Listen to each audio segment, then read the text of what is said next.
Come here. Let's talk. You don't want to hear this, but sometimes your good ideas are not enough. Sometimes it is your good ideas that will be your downfall. Sometimes your good ideas will overwhelm you so much so that you'll never be able to act on them. And that is why a little bit of organization is important. Okay? Okay. I'm glad we had this conversation. Hello, human beings who find their way onto the internet. Welcome to A World with No End. I am your host, Alan. Welcome back if you're a returning listener. Welcome if you're somebody new. Today, we're going to talk about the time that I had the audacity to try and write a novel. We're going to talk about how I messed up. And hopefully, in talking about how I messed up, if you ever decide that you want to write a novel, you will not mess up in the same ways that I messed up. Okay? Okay. So, how do we even begin this? Let's talk about how I had the bright idea to write a novel in the first place. So, this was somewhere in between um form 4 lower 6 where I had all these many ideas.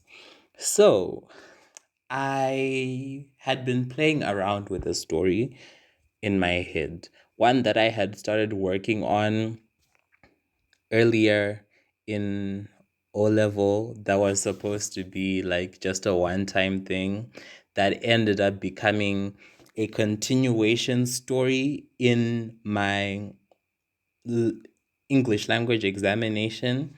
And when I made it a continuation story, it would not leave me alone. The ideas just kept coming. So it became a sequence of events of, okay, I did this in the first story and I did this in the second story. But what if we backtrack everything and this is how it actually began from this point, right? And what if this is how it ended? So I was constantly plagued by ideas. I would have dreams of this story and it was piecing itself together in my mind until I sat down and I was like, I should probably turn this into a continuous story. Heck, I should just turn this into a novel. And that is exactly what I did.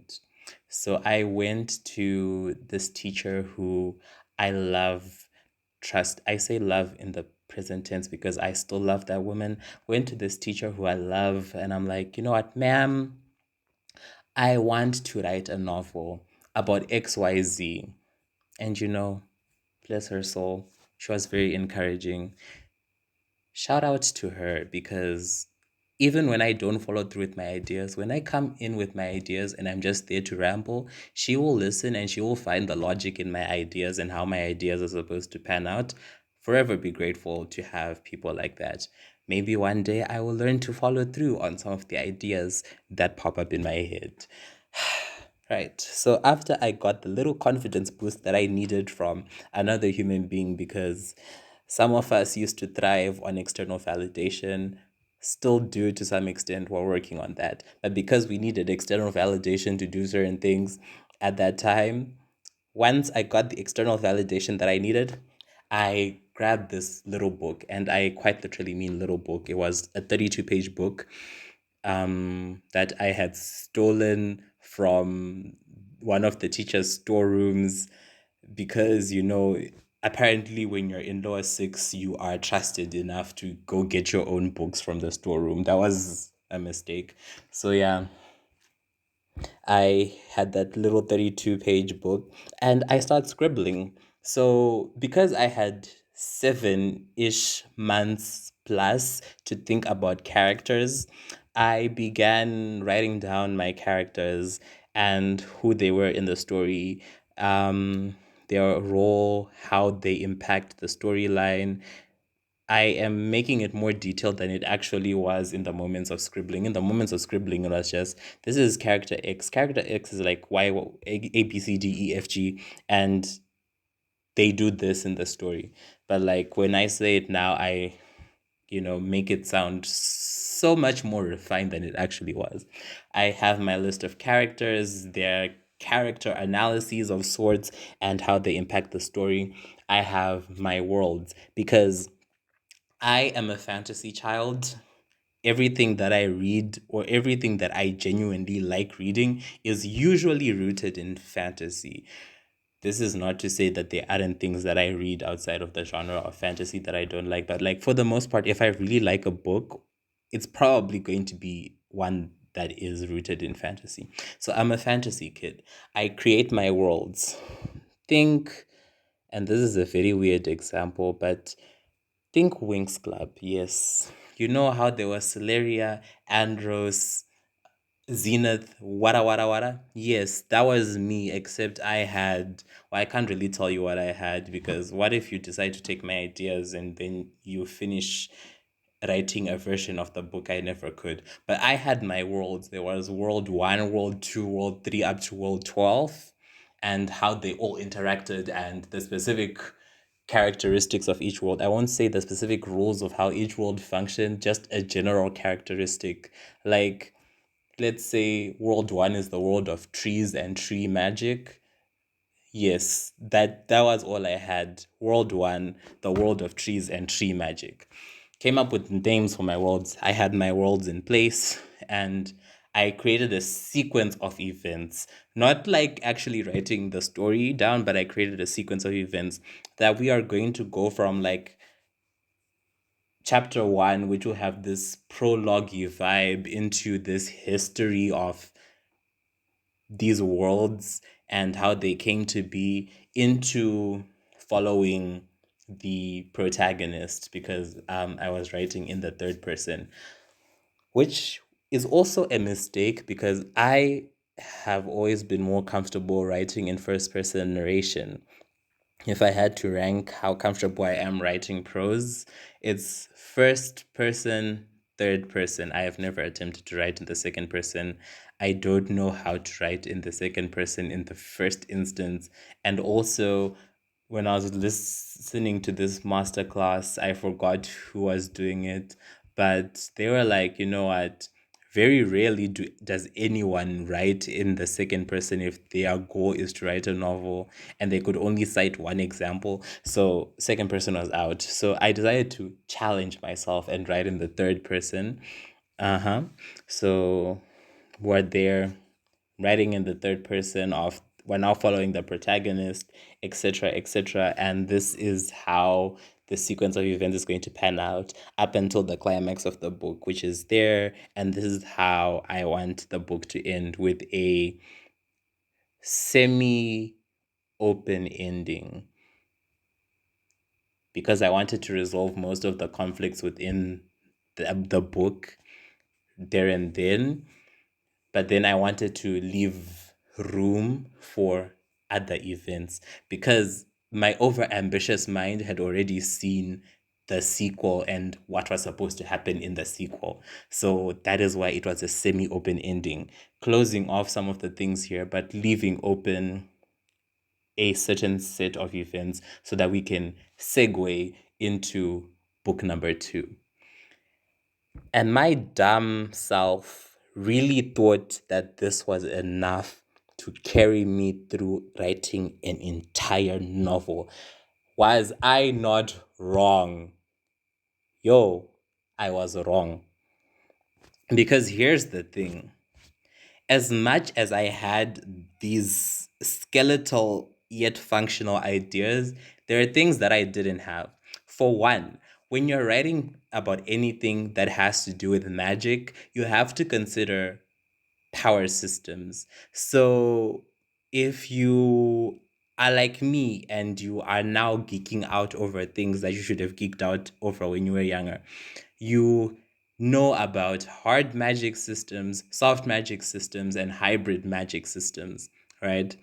As a person, I have always liked somewhat understanding how the power systems of a particular world work, which is why I've always been so frustrated with things like Lord of the Rings, because magic there doesn't make sense. It doesn't make sense. It's like Out of convenience, that's how magic works. But otherwise, it makes absolutely no sense and it frustrates me. I need to at least, at some level, at some base level, understand how this magic works.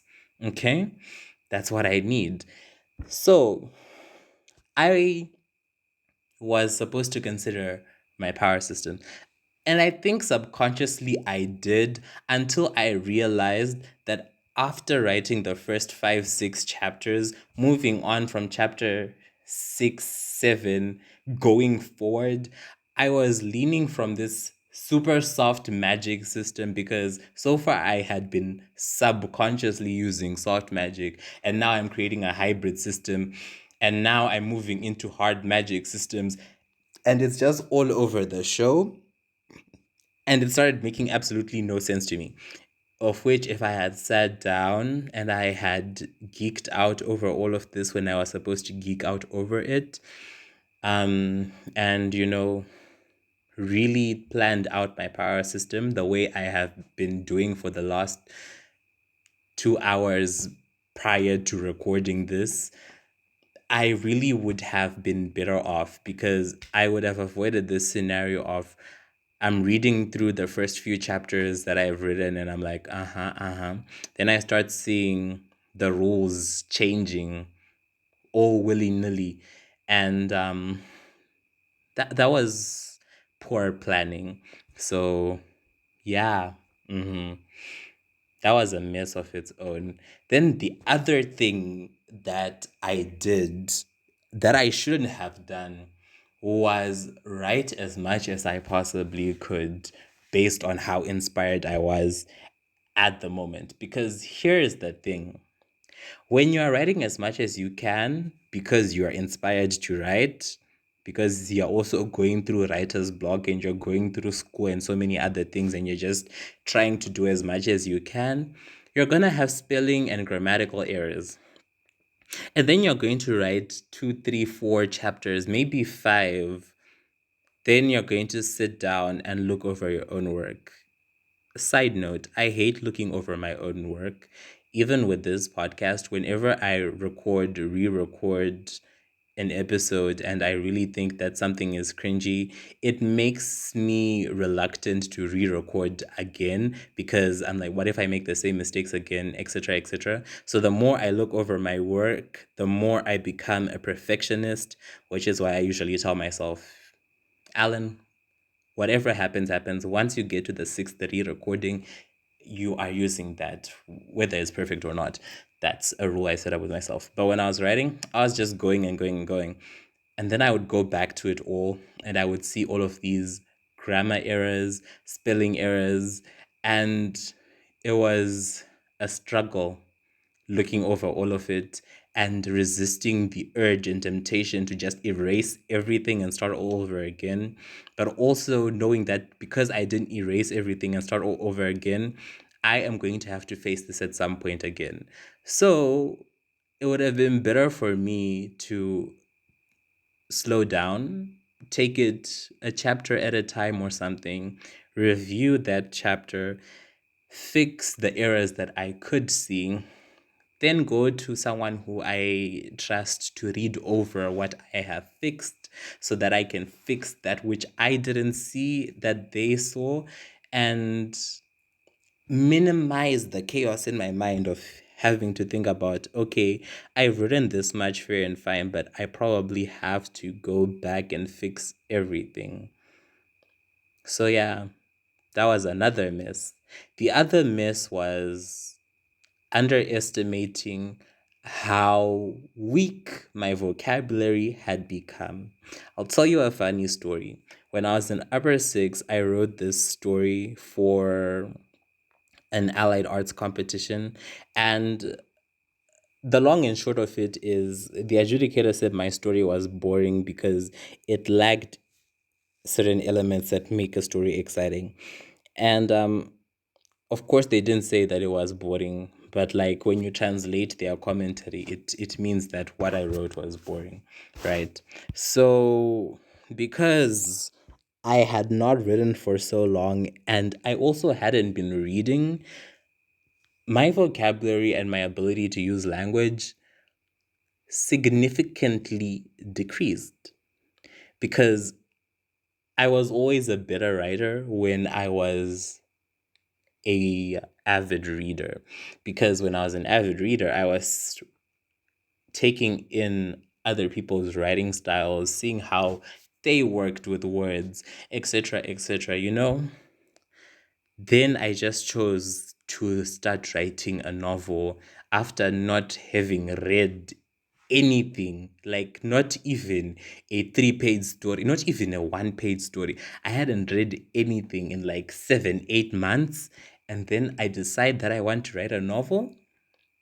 Was I not being ridiculous? But yeah, I underestimated where I was with language, and it really shows in what I have written, because sometimes it can just drag and be repetitive, and I can tell mentally that no one wants to read this. I mean, I'm reading it because I created it, so I have to. But if I was ever to put this out into the world as it is, no one wants to read this. So, yes, that was me trying to write a novel, and it was so chaotic.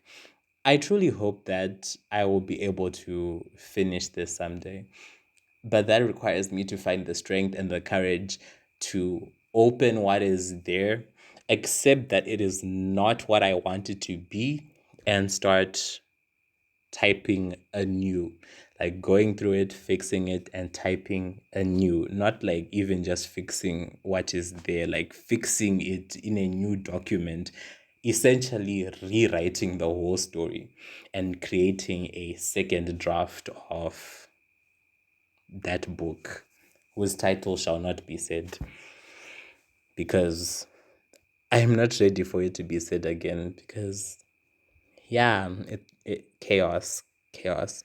And hopefully I will take my own advice that I have just shared in this 17 plus minute recording. Yes, I will take my own advice to heart and fix things so that I don't lose my mind. Because here's the thing, trying to write a novel is taxing mentally, because you have all these ideas, but you have life happening at the same time. So while you have ideas, you have life, and then all these other things, throw into the equation lack of organization, and it's just chaos. Good ideas outside of the scope of some level of organization, chaos. I tell you, it's chaos. If you cannot be organized and you're trying to be a creative, we say creatives are these chaotic people, but like creatives also need some form of order.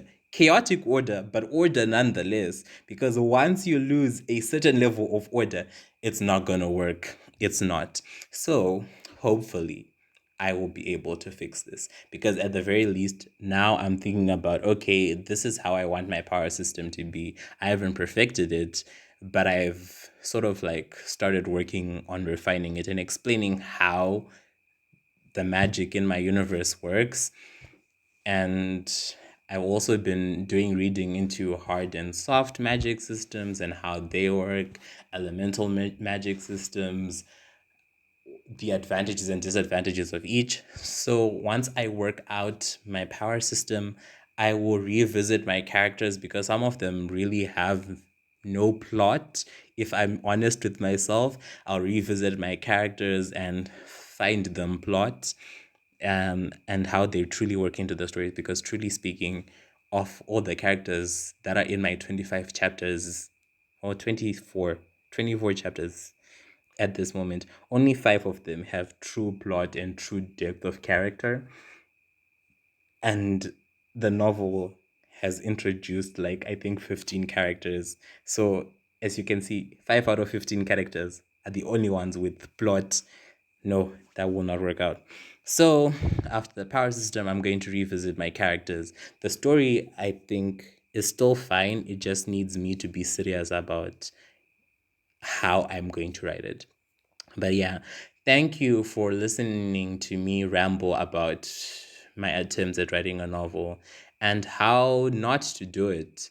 so that you don't lose your mind. Hopefully, if you do try to write a novel, you will not do it the way that I did it.